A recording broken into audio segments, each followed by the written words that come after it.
සියලුදෙනාටම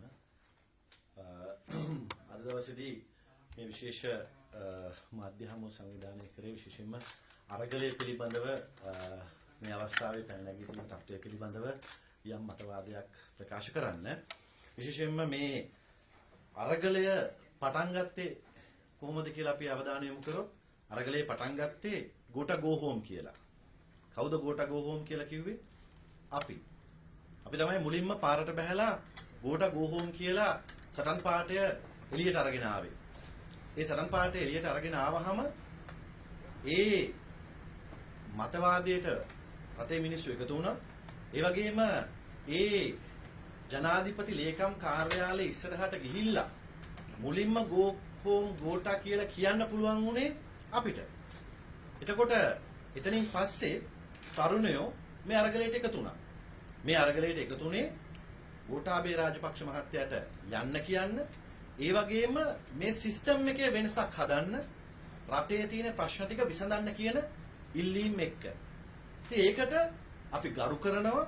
ඒ වගේම ඒ ගෝඨා ගෝ හෝම් අරගලයට අපේ පූර්ණ දායකත්වයේ පූර්ණ ශක්තිය අපි හැමදාම පෙනී හිටියා. ඒ වෙනුවෙන් අපි එතනින් වියුක්ත වුණේ නැහැ. ගෝඨාභය රාජපක්ෂ මහත්තයත් එක්ක ඒ ජන අගමැතිවරයෙක් නැති වෙච්ච වෙලාවේ, කවුරුවත් රටේ අනාගතය සිද්ධ වෙන දේ බලා ගන්න නැති වෙච්ච වෙලාවේ අපි එකට එකතු වෙලා රටේ මිනිස්සුන්ගේ යහපත වෙනුවෙන් එකතු වුණාම අපි ගෝඨාභය රාජපක්ෂ මහත්තයාගෙන් ඇහුවේ, ඔබතුමා කවදද යන්නේ? ඔබතුමා ජනාධිපති ක්‍රමය අහෝසි කරන්නේ කවදද? සර්වපාක්ෂික ආණ්ඩුව හදන්නේ කවදද කියන අරගලයේ තේමාවන් තමයි අපි අරගෙන ගියේ. අද වෙනකොට ඒ මූලික අවශ්‍යතාවය ගෝඨා ගෝ හෝම් කියන කාරණාව ඉෂ්ට වෙලා තියෙනවා. ඒ වගේම 22 වෙනි සංශෝධනය හරහා අනිද්දා දවසේදී පාර්ලිමේන්තුවට එන 22 වෙනි සංශෝධනය හරහා විධායක ජනාධිපතිවරයාගේ බලතල අහෝසි වෙලා නැවත වතාවක් 19 වෙනි සංශෝධනයේ තිබිච්ච තැනට බලතල ගේන්න අපි කටයුතු කරලා තියෙනවා. ඒත් එක්කම විධායකයේ අහෝසි කිරීමේ ව්‍යවස්ථා සංශෝධනයේ වැඩ කටයුතු අපි ඉස්සරහට ක්‍රියාත්මක කරනවා. එතකොට සිස්ටම් එක චේන්ජ් කරනවා කියන කාරණාව. මේක තමයි රටක සිද්ධ විය යුතු කාරණාව. මේක තමයි අරගලයක් කරහා බලාපොරොත්තු වෙන ප්‍රධාන කාරණාව. මේ කාරණාව ඉෂ්ට කරන්න ඇවිල්ලා තියෙන ස්වර්ණමය අවස්ථාව අපිට දැන් රටක් විදියට ඇවිල්ලා තියෙනවා. ඒ ස්වර්ණමය අවස්ථාව තමයි සුනාමි අවස්ථාවේදී, ඒ වගේ වැස්සන අවස්ථාවලදී ගන්න තිබිච්ච ප්‍රයෝජනෙ අරගෙන ඒක දැන් ක්‍රියාත්මක කරන එක. ඒ නිසා ඒකට දේශපාලඥයෝ විතරක් නෙවෙයි, රාජ්‍ය සේවකයෝ, රාජ්‍ය නිලධාරීන්, ඒ වගේම සියලු පුරවැසියා මේ සිස්ටම් චේන්ජ් එකට අනුගත වෙන්න ඕනේ. එහෙම කියලා හොරෙන් පෙට්‍රල් ඇදලා විකුණනවා නම්, නම්බර තහඩුව වෙනස් අංක තහඩුවක් අරගෙන ගිහිල්ලා තෙල් ටික ගහගන්න යනවා නම් මේ ක්‍රමය වෙනස් කරන්න බෑ. තමන්ගේ වැඩේ හරියට කරන ගමන් පූර්ණ කැපවීමක් කරලා මේ රටේ දැවැන්ත වෙනසක් කරා අපි යන්න ඕන වෙලාවක් ඇවිල්ලා තියෙනවා. එතකොට මේ කැරලිකරුවන් සහ අරගලකරුවන් කියන්නේ දෙපාර්ශවයක් කියන එක අපි පැහැදිලිව අවබෝධ කරගන්න ඕනේ.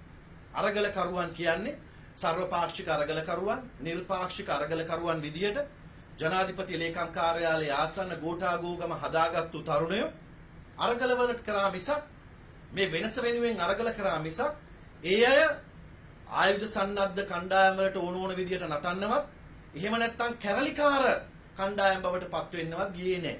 හැබැයි පහුගිය දවස් වෙනකොට අර සෝවියට් පන්නයේ විප්ලවයක් කරලා පාර්ලිමේන්තුවෙන් පිට බලයක් නිර්මාණය කරන්න කියන, පාර්ලිමේන්තුවේ ඡන්ද ගන්න බැරි, රටේ මහජන මතය දිනා ගන්න බැරි කණ්ඩායම් වල අවශ්‍යතාවයන්ට මේ අරගලයේ ඇතැම් පාර්ශව ක්‍රියාත්මක වෙන්න පටන් ගත්තා. ඒ අනුව තමයි මේ අය මේ ගොඩනැගිලි අත්පත් කර ගැනීම කරන්න පටන් ගත්තේ. ජනාධිපති ලේකම් කාර්යාලය, ජනාධිපති මන්දිරය, අගමැති කාර්යාලය, අරලියගහ මන්දිරය මේවා අත්පත් කරගන්න පටන් ගත්තේ. වර්තමාන ජනාධිපතිවරයාගේ ගේ ගිනි තියුවේ, മന്ത്രിවරු 77කගේ ගෙවල් ගිනි තියුවේ. තවත් අයට තර්ජනය කරේ. මෙහෙම වෙන්නේ නැත්නම් අපි ගිනි තියනවා කියලා කිව්වේ. ආවේ කුණාටුවක්, එන්නේ සුනාමියක්. බලහත්කාරයෙන් මේ තර්ජනය කරලා මේ පාර්ලිමේන්තුවෙන් පිටට බලය ගේන්න උත්සාහ කළේ මේ අය. මේ පාර්ලිමේන්තුවෙන් පිටට බලය ගේන්න උත්සාහ කරා විතරක් නෙවෙයි පහුගිය දවසේ පාර්ලිමේන්තුවත් ගිනි තියන තැනට ඩෝසර් අරගෙන පාර්ලිමේන්තුව ඩෝසර් කරන්න පාර්ලිමේන්තුව ගාවට කට්ටිය ආවා. හමුදාව අතේ තිබිච්ච ආයුධ උදුරගත්තා. එතකොට සන්නද්ධ අරගලයක් දක්වා යන තැනකට මේ අරගලය ගමන් කරන්න සූදානම් වුණා. ඒ නිසා තමයි ඊට විරුද්ධව රාජ්‍ය ආරක්ෂා කර ගැනීම වෙනුවෙන් ආණ්ඩුව ආරක්ෂා කරන්න නෙවෙයි, පුද්ගලයෝ ආරක්ෂා කරන්න නෙවෙයි, රාජ්‍ය ආරක්ෂා කර ගැනීම වෙනුවෙන් ත්‍රිවිධ හමුදාවට පැවරුණු රාජකාරිය රාජ්‍යයේ සුරකීම එයයි දිවුරුම් දීලා තියෙන, එයයි ප්‍රතිඥා දීලා තියෙන විදියට රාජ්‍ය ආරක්ෂාව වෙනුවෙන් කැබිනට් මණ්ඩලයට ජනාධිපතිවරයාටත් පැවරුණු වගකීම වගේම ත්‍රිවිධ හමුදාවට පැවරුණු වගකීම විදියට රාජ්‍ය ආරක්ෂා කිරීම වෙනුවෙන් එයයි පෙනී හිටියා. එයයි පෙනී ඉඳලා තමයි ජනාධිපති ලේකම් කාර්යාලය මුදා ගැනීමේ කටයුත්ත සිද්ධ කරන්නට යෙදුනේ. ඒක සමහරු චෝදනා කරනවා පහර දුන්න. එහෙම නැත්නම් ඊ타මත්ම නින්දිත පහර දීම් සිද්ධ වුණා කියලා. එහෙම පහර දීම් සිද්ධ වෙලා තියෙනවනම් ඒ වගේ නීතියට පිටින් වැඩ වෙලා තියෙනවනම් ඒ පිළිබඳව හොයා බලන්න ඕනි. ඒ පිළිබඳව පරීක්ෂා කරන්න ඕනි. නමුත් ඇමරිකාවේ කොංග්‍රස් ගොඩනැගිල්ල ඒ වගේම ඇමරිකාවේ ඒ ගොඩනැගිලි මුදා අරගල කරුවෝ අල්ලගත්තු වෙලාවේ ඒ රාජ්‍යයට වගකීමක් තිබුණා. රාජ්‍යයේ බාරකාරයෝ විදියට, ආරක්ෂාකාරයෝ විදියට හමුදා නිලධාරීන්ට ඒක ආරක්ෂා කරගන්න පොලිසියට ඒ යුතුයකම ඒ අය ඉෂ්ට කරලා ජනාධිපති ලේකම් කාර්යාලයේ අපේ රටේ බලහත්කාරයෙන් අල්ලගෙන හිටපු පිරිස එළියට අයින් කළා. ඒ අයට අරගලයේ දිගටම කරගෙන යන්න ගෝඨාගෝගම පරිශ්‍රය තවමත් කිසිදු කරදරයක් නැතුව තියෙනවා. ඒ පරිශ්‍රය එහෙම පවත්වාගෙන යන්න පුළුවන්. ඒ වගේම අලුතෙන් විහාර මහාදේවී උද්‍යානය විවෘත කරලා තියෙනවා. ඒ පිළිබඳව අදහස් දක්වන්න, කතා කරන්න, ඉඩ හදලා දෙන්න දැන් සකස් කරලා තියෙනවා. මේකේ කිසිම බාධාවක් නැහැ. රනිල් වික්‍රමසිංහ ජනාධිපතිවරයා අග්‍රාමාත්‍යවරයා වෙච්ච ගමන් කිව්වා ගෝඨාගෝහෝම් ගමට අපි කිසිදු කරදරයක් කරන්නේ නැහැ. ඒ අයගේ මතවාද වලට අපි ගරු කරනවා කියලා. ඒ මතය එලෙසමයි.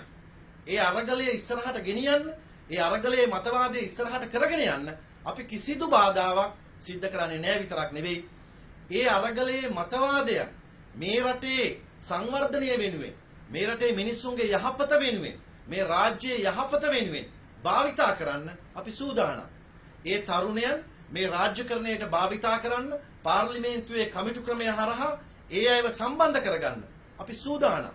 ඒ විතරක් නෙවෙයි. ඒ අයගේ නවෝත්පාදන, ඒ අයගේ නව අදහස් භාවිතා කරන්න, ඒ අයට කතා කරන්න වේදිකාවල් නිර්මාණය කරන්න අපි සූදානම්. ඒ අයට අවශ්‍ය වෙලාවට පහසුකම් ලබා දෙන්න. ඒ විතරක් නෙවෙයි. මේ තරුණයෝ බොහොම තාක්ෂණයත් එක්ක බොහොම අගතැන්පත් තරුණයෝ රාශියක් ඉන්නේ. ඒ අයගේ තාක්ෂණය පාවිච්චි කරන්න, ඒ අයට ඕනි කරන අලුත් ලෝකයේ හදන්න, වපිටපිටාව හදන්න ජනාධිපතිවරයා ඇතුළු අලුත් කැබිනට් මණ්ඩලය ඉතාමත්ම කැමැත්තෙන් ඉන්නවා. ඒ අයගේ අදහස් අරගෙන මේ රටේ දියුණුවට ඒ තරුණ අදහස් පාවිච්චි කරන්න. අරගලයේ මතවාදයට ඉඩ දෙන්න. අරගලයේ මතවාදය අනුව දේශපාලන ප්‍රතිසංස්කරණය කරන්න. අරගලයේ මතවාද අනුව දේශපාලන වෙනස්කම් කරන්න. අරගලයේ මතවාද අනුව සමාජ ප්‍රගමනයක් ඇති කරන්න අපි සූදානමින් ඉන්නවයි කියන කාරණාව මේ වෙලාවේ අපි පැහැදිලිවම සඳහන් කරන්න ඕනි.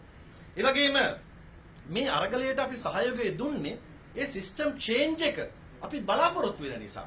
මේ සිස්ටම් එකේ ප්‍රශ්නයක් තියෙන බව අපි දන්න නිසා. හැබැයි සිස්ටම් එකේ චේන්ජ් එක කියන්නේ ප්‍රජාතන්ත්‍රවාදයේ වලලලා දාන්න. එහෙම නැත්නම් පාර්ලිමේන්තුව දෝසර් කරන්න. ප්‍රජාතන්ත්‍රවාදී ක්‍රමයේ පැත්තකට දාලා පාර්ලිමේන්තුවෙන් එළිය බලයක් තියාගෙන කැරලිකාරයන්ට ඕන විදිහට මේ රට කරන්න නෙවෙයි. කැරලිකාරයන්ට විරුද්ධව නීතිය ක්‍රියාත්මක කරන්න අපි ඉතාමත්ම ඕනෑකමින් සැදී පැහැදී ඉන්නවා. කැරලිකරුවන්ට විරුද්ධව. හැබැයි ඒ අරගලකරුවන්ට විරුද්ධව නෙවෙයි. කැරලි ගහලා මේ රාජ්‍යයට හානියක් කරනවා නම්, රාජ්‍යයේ දේපල වලට හානි වෙලා තියෙනවා නම්, හානි කරනවා නම් ඒවට විරුද්ධව නීතිය ක්‍රියාත්මක කරන්න සූදානම්.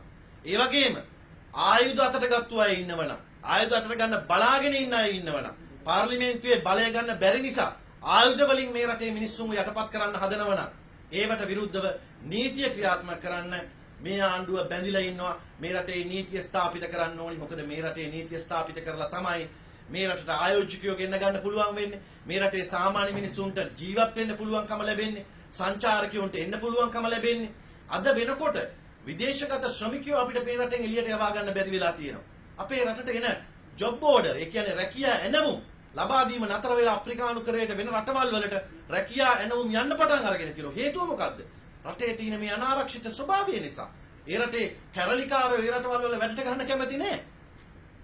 ඒ නිසා අපි තාමත්ම ඉක්මනින් මේ කැරලිකාර කණ්ඩායම් ඒ අයව නිරායුධ කරන්න, ඒ වගේම ඒ අයගේ මේ මතවාදය නැති කරලා ඒ අයට රටේ සාමය නැති කරන තැන වහාම නතර කරන්න රජයක් විදියට අපි කටයුතු කරනවා. නමුත් අරගලකරුවන්ට අපි නැවත නැවත කියනවා අපි අරගලකරුවන් එක්ක ඉදිරියට මේ ගමන යන්න සූදානම්. අරගලකරුවන් වෙනුවෙන් පෙනී සිටිය ගෝල්ෆේස් ප්‍රකාශනය පාර්ලිමේන්තුවේ ඉදිරිපත් කළේ මම.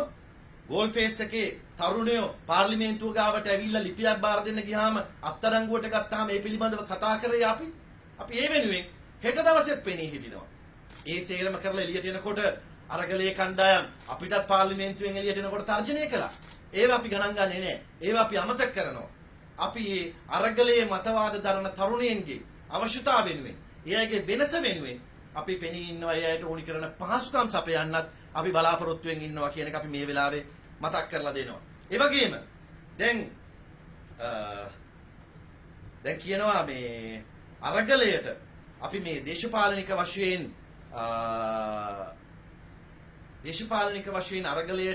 අරගලය මර්ධනය කරන්න හදනවා කියලා නෑ.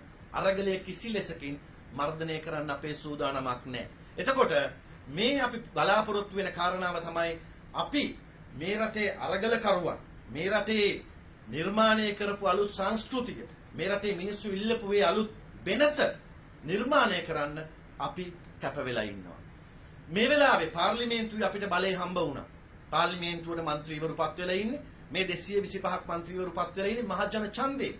ඒ අය ජනාධිපතිවරයා පත් කරා മന്ത്രിවරු 134ක බහුතර ඡන්දයක් ලබා දීලා. එහෙනම් ඒ පාර්ලිමේන්තුවෙන් පත් වෙච්ච ජනාධිපතිවරයා විදියට පාර්ලිමේන්තුවට ඒ අය පත් කරපු ජනතාවට බග කියන්න ජනාධිපතිවරයා සැදී පැහැදී ඉන්නවා. ඒ කැපවීම ඉෂ්ට කරන්න. එතකොට ඒ කවුරු වෙනුවෙන් දේ වැඩ කටයුත්ත කරන්නේ? රටේ මහ ජනතාවගේ සුභසිද්ධිය වෙනුවෙන්. රටේ මිනිස්සුන්ට තෙල් ටික ගෙනත් දෙන්න තියෙනවා. රටේ මිනිස්සුන්ට බෙහෙත් ටික ගෙනත් දෙන්න තියෙනවා. රටේ මිනිස්සුන්ට පෝලිං නැතුව තෙල් ටික ගහ ගන්න ඕනේ. ආහාර ප්‍රශ්නයක් තියෙනවා. ඒවට විසඳුම් ලබා දෙන්න රජයක් විදියට අපි උපරිම කැපවීමක් මේ වෙලාවේ ක්‍රියාත්මක කරනවා. ඉතිහාසයේ ගත්තු වැරදි තීන්දුව නිසා මේ රට බංකොලොත් රාජ්‍යයක් කියලා ණය ගෙවන්න බැරි රටක් කියලා කරන ලද ප්‍රකාශය නිසාම අපේ රටට අද ණය ගන්න බැරි තත්ත්වයකටපත් වෙලා තියෙනවා. ගත්තු ණය අත්‍යවශ්‍ය නොවන කාරණා වෙනුවෙන් ගත්තු ණය නිසා මේ රටේ ණය ගෙවා ගන්න බැරි තැනට අදපත් වෙලා තියෙනවා. රට මහ ණය උගුලක හිර වෙලා තියෙන්නේ. හැබැයි එතනින් එළියට යන්න නම් අපි විදේශගත ශ්‍රමිකයන්ගේ මුදල් ලබා ගන්න තියෙනවා. අපිට එන විදේශීය සංචාරකයින්ගෙන් වැඩි මුදලක් ලබා ගන්න තියෙනවා. ඒවා තමයි ඉතාමත් ඉක්මනින් කරන්න පුළුවන් දේවල්. ඒ වගේම ආයෝජන අවස්ථා තව වැඩි කරලා රටේ නිෂ්පාදන ආර්ථිකය වැඩි කරන්න ඕනේ. නිර්යාත වෙළඳපොළ වැඩි කරන්න ඕනේ. හැබැයි ඒකට සුදුසු පරිසරය නිර්මාණය කරගන්න ඕනේ. රටේ කලබලකාරී වාතාවරණයක් තියෙනකොට, ලයිට් කැපෙනකොට, තෙල් ටික නැති වෙනකොට මේ රටේ කවුරුවත් ආයෝජනය කරන්නේ නැහැ. ඉන්න ආයෝජකයෝ දැන් දාලා යනවා. පරිගණක ක්ෂේත්‍රයේ, IT ක්ෂේත්‍රයේ ආයතන රාශියක් රටෙන් එළියට යනවා. ඇඟලුම් කර්මාන්තශාලා ලංකාවෙන් එළිය වෙන තැන් හොයා ගන්නවා කර්මාන්තශාලා හදන්න. මේ තත්ත්වයේ ඉස්සරහට ගියොත් මේ රට නැවත ගොඩනගිය නොහැකි තැනකටපත් වෙනවා. IMF එක අගෝස්තු මාසේ මුල සතියේ අපිට ලබා දෙන්න තිබිච්ච ස්ටාෆ් ලෙවල් ඇග්‍රීමන්ට් එක, ඒ එකඟතාවයත් එක්ක අපිට ලැබෙන්න තිබිච්ච මුදල් මේ ඇතිවෙච්ච කලහකාරී තත්ත්වයන් එක්ක දැන් කල් ගිහිලා තියෙනවා. මේ රටට ගිය සෙනසුරාදා එන්න තිබිච්ච ලෝක ආහාර සංවිධානයේ World Food Program එකේ නායකයා ලංකාවට ආවේ නැහැ. ඔහුගේ ගමන මාසෙකින් කල් යනවා. ලංකාවේ මිනිස්සුන්ට මාස 3කට කන්න දෙන්න ඒ අය සූදානම් වෙලා හිටියේ. ඒක කල් ගියා. නමුත් ඒක ලබා ගන්න අපි කටයුතු කරනවා. ඒ වගේම තමයි අනෙකුත් ආධාර දෙන්න තියෙන සියලු තැන් මේ කැරලිකාරී තත්ත්වය නිසා, මේ කලහකාරී තත්ත්වය නිසා අද යම් ප්‍රමාදයක් නැති වෙලා තියෙනවා. අගෝස්තු මාසේ මුල ඉඳලා අපිට ලබා දෙන්න තිබිච්ච සහන රාශිය තව මාස 2කින් එහාට ගිහිලා තියෙනවා. එහෙනම් අපි මොකද්ද මේ වෙලාවේ කරන්න ඕනේ? මේ වෙලාවේ කරන්න ඕනේ රටේ සාමය ස්ථාපිත කරන්න ඕනේ. රටේ ස්ථාවරභාවය ස්ථාපිත කරන්න ඕනේ. ඒ ස්ථාවරභාවය ස්ථාපිත කිරීම වෙනුවෙන් ගන්න තියෙන ක්‍රියාමාර්ග අරගන්නවා වගේම අරගලයේ නියුක්ත ඒ කලහකාරී නොවන ඒ නිර්පාක්ෂික ඒ අර මේ කලහයන්ට සහයෝගය නොදෙන ඒ පාර්ශවයල අදහස් අරගෙන ඒ ඇත්ත එක්ක මේ රට ඉදිරියට ගෙනියන්න අපි සැදී පැහැදී ඉන්නවා කියන කාරණාවත් අපි මතක් කරනවා. ඒ වගේම රාජ්‍ය ආරක්ෂා කිරීම වෙනුවෙන් පෙනී හිටපු හමුදා නිලධාරීන්ට මොකද්ද කිව්වේ? අපේ රාජ්‍ය ආරක්ෂා කිරීම වෙනුවෙන් එළියට බහැපු පොලිස් නිලධාරීන්ට මොකක්ද කිව්වේ? ඒ අයට කිව්වා ඒ නිලධාරීන්ට අපි ටියුෂන් පන්තිවල උගන්වන්නේ නැහැ කිව්වා. ආයතන වලට ආවම සලකන්නේ නැහැ කියලා කිව්වා. හැබැයි යුද්ධෙන් මේ රට බේරලා දීපු හමුදා නිලධාරී පොලිසිය ගම් වතුරක් ආවම නායයමක් ආවම අපේ මිනිස්සු බේරගත්තු දෙවිවරු අද ඒ අයට කතා කරපු විදිය, ඒ අයට සලකන්න සැලසුම් කරපු විදිය තේරුම් ගන්න. මේ ක්‍රියාත්මක වෙන්නේ වෙන තැනක්. මේ ක්‍රියාත්මක වෙන්නේ වෙන වැඩක්. මේ රට අරාජික කරන්න කාටද උවමනා? මේ රටේ මිනිස්සුන්ට අවශ්‍යයිද මේ රට අරාජික කරන්න? මේ රටට එන ආධාර ටික නවත්තන්න මේ රටේ මිනිස්සුන්ට උවමනායිද? මේ රටේ කර්මාන්ත ටික මේ රටෙන් එළියට යවන්න කාට හරි උවමනාවක් තියෙනවද? මේ වෙන රටවල් වල ඉඳගෙන ද්විත්වපුරවැසි භාවයේ තියාගෙන මේ රටේ අර්බුදයක් නිර්මාණය කරලා ඒ වලට හම්බෙන ඩයස්පෝරාවේ මුදල් වලින් නිකන් හිතලා බලන්න අරගලයේ ඉන්න අයගේ මූණු ටික දිහා, අරගලයේ ඉන්න අයගේ නම් ටික දිහා, මේක අරාජික කරන්න බලාපොරොත්තු වෙන අයගේ පැටිකිරිය දිහා, එයාගේ පසුබිම දිහා බලන්න. ඒගොල්ලෝ කොහෙන්ද ක්‍රියාත්මක වෙන්නේ කියලා බලන්න. ඒ වලට හම්බෙන ජාත්‍යන්තර සහයෝගය දිහා බලන්න. පාර්ලිමේන්තු මන්ත්‍රීවරයෙක් මැරුණාම ට්වීට් එකක් දැම්මේ නැති ජාත්‍යන්තරේ මන්ත්‍රීවරුන්ගේ ගෙවල් 77ක් ඇතුළුව ගෙවල් 100කට ආසන්න සංඛ්‍යාවක් අර ඔය කියන කඩාකප්පල්කාරීන් ගිනි තිව්වහම ට්වීට් එකක් දාන්න බැරි වෙච්ච බොහොම රාජතාන්ත්‍රිකයෝ මොනවද කරේ? කීප දෙනෙකුට පහර දීමක් සිද්ධ වුණාම ජනාධිපති ලේකම් කාර්යාලය මුදව ගත්තාම ට්වීට් කරනවා කරපු දේ වැරදි කියලා. ජනාධිපති ලේකම් කාර්යාලය මුදව ගත්තාම ලේකම් කාර්යාලය මුදව ගන්න අවස්ථා ගණනාවකදී 14 වෙනිදා ඉඳලා නොඑක් අවස්ථාවලදී කිව්වා අද යන්න, අද හවස 6ට යන්න, හැම වෙලාවකම වෙලාවල් දෙනකොට කල්ගත්ත ඇරෙන්න රාජ්‍ය අනට ක්‍රියාත්මක වුණේ නැහැ. ඒ රාජ්‍ය අනට ක්‍රියාත්මක නොවෙනකොට රාජ්‍යයට සිද්ධ වුණා ඇමරිකාවේ සිද්ධ කළා වගේම අනෙකුත් රටවල සිද්ධ කරා වගේම ජනාධිපති ලේකම් කාර්යාලයේ සියලු අපේ රාජ්‍ය තන්ත්‍රයේම මූලස්ථානය බේරා ගැනීමේ මෙහෙයුමක් ක්‍රියාත්මක කරන්නේ.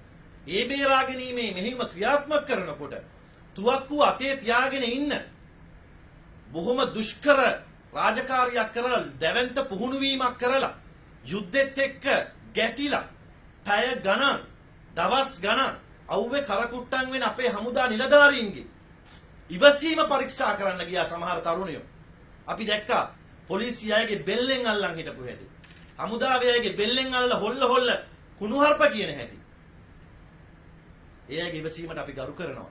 මේ තරම් ඉවසීමක් අපේ හමුදාවේ දක්නට ලැබීම සමහරු කියලා තිබුණා අපේ හමුදාව යුද අපරාධා කරා කියන එක අපිට දැන් පිළිගන්න වෙනවා කියලා සමාජ මාධ්‍ය වෙබ් අඩවිවල කියලා තිබුණා. හැබැයි ඇත්ත කතාව අපේ අයගේ එදා කරපු ඉවසීම පසුගිය අරගලවලදී අසුගිය කැරලිකාරී ඒ නොසන්සුන්කාරී අවිහිංසාව මේ හිංසාකාරී වැඩවලදී අපේ හමුදාවේ තිබිච්ච ඉවසීම ලෝකෙ කිසිම හමුදාවක දකින්න නැහැ. ඒ අය ඉවසීම කරගන්න බැරි වුණා නම් මේක ඉතාමත්ම නරක තැනකට යනවා. හැබැයි අපේ නිලධාරීන් ඉවසුවා. පොලිසියේ නිලධාරීන් බණ්ඩාරනායක පිළිරුව අසලින් මීටර් 20ක් මීටර් 50ක් අයින් වෙන්න කියලා නියෝගය දුන්නාම අධිකරණයේ නියෝගය අරන් ආපු පොලිස් නිලධාරීන්ට බැනල එළවපු හැටි අපි සමාජ මාධ්‍ය හරහා දැක්කා. ඵලයන් මෙතනින් ඵලයන් එළියට. අර හොඳම භාෂාවෙන් විතරක් නෙවෙයි නරක වචන වලිනුත් කියලා හමුදා පොලිසියේ නිලධාරීන් ඉතාමත්ම නරක විදියට ඒ බණ්ඩාරනායක පිළිරුව ආශ්‍රයයට ආපු අයට කිව්වා මේ ගමට කෙකුටවත් එන්න බෑ කියලා. ඒතකොට අධිකරණයටත් වඩා එයා ඉහළයි. පොලිසියටත් වඩා එයා ඉහළයි. ඒතකොට ඒකද මේ රටේ මිනිස්සු බලාපොරොත්තු වෙන්නේ? ඒකද මේ ජාත්‍යන්තරය බලාපොරොත්තු වෙන්නේ? ඒක රටේ නීතියට අවනතු නොවන පිරිසක් පවත්වා ගැනීමද බලාපොරොත්තු වෙන්නේ? නෑ. රටේ සමස්ත ජනතාව 2 කෝටි 20 ලක්ෂයක් ජනතාව මේක බලාපොරොත්තු වෙන්නේ නැහැ. අරගලේ ඉන්න තරුණයෝ මේක බලාපොරොත්තු වෙන්නේ නැහැ. මේ කැරලිකාර ඒ වගේම ඡන්දකින් බලයක් ගන්න බැරි බව දන්න ඡන්දකින් බලයක් ගන්න බැරි බව ප්‍රත්‍යක්ෂව ඔප්පු වෙලා තියෙන කණ්ඩායම් තමන්ගේ පරණ පුරුදු විදියට ආයුධ අතට අරගෙන සන්නද්ධ අරගලයක් බවට මේක පත් කරන්න ගරිපු උත්සාහය. හැබැයි සන්නද්ධ අරගල කරන්නවත් මේ රට කලහකාරී විදියට ආණ්ඩුව එහාට මෙහාට කරන්නවත් ඒ කලහකාරීන්ට ඉඩ දෙන්න අපි සූදානම් නැහැ. අපි දේශපාලන තීන්දුව ගත්තේ රට වෙනුවෙන්. අපේ දේශපාලනයේ පැත්තකට තියලා අපේ දේශපාලන අනාගතයේ පැත්තකට තියලා ජනාධිපතිවරයාටත් දේශපාලන බලාපොරොත්තු නැහැ. ජනාධිපතිවරයාටත් දේශපාලන ඊළඟ අනාගතයක් ගැන කල්පනා කරන්නේ නැහැ. එතුමත් අපිත් ඉන්නේ මේ රටේ සාමය ස්ථාපිත කිරීම වෙනුවෙන්. ඒ වෙනුවෙන් අපි කැපවීම කරනවා කියන එක අපි මේ වෙලාවේ සඳහන් කරනවා. බොහොමත්ම සුවයි.